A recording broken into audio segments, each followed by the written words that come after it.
Miles Cosgrove, the former Louisville Metro police officer who shot and killed Breonna Taylor in 2020, is back in law enforcement in a nearby county. Carroll County is about an hour northeast of Louisville. Cosgrove was hired as a deputy for the Carroll County Sheriff's Office. Monday, there was a small protest outside of the local courthouse aimed at Cosgrove's hiring. Nobody in this town feels comfortable with that at all. According to the Associated Press, the Carroll County Sheriff's Office pointed out that Cosgrove was cleared by the state grand jury when speaking of his hiring. Miles Cosgrove was fired from the Louisville Metro PD for violating its use of force procedures and for failing to activate his body camera during the botched raid of Breonna Taylor's apartment. According to Kentucky law, the use of force by Mattingly and Cosgrove was justified to protect themselves.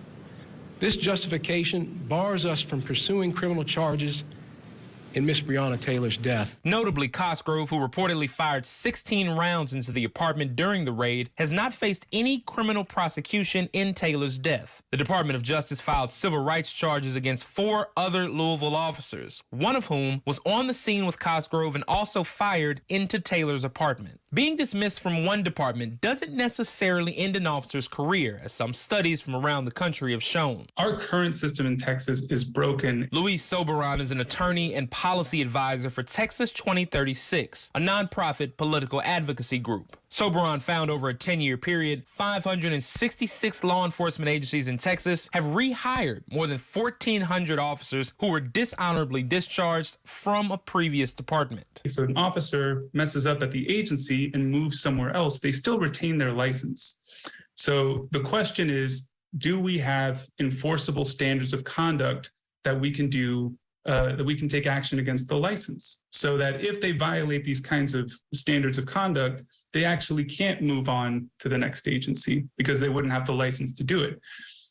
The answer, in short, is that we really don't currently. A similar study in Florida found about 3% of all officers working in the state, just under 1,100 officers, were previously fired from another agency. More importantly, those officers are more likely to be fired from their next job or to receive a complaint for a moral character violation. A lot of people had known that these kinds of officers, wandering officers that bounce around, maybe are more likely to be problematic. They take their problems with them, is what you hear anecdotally.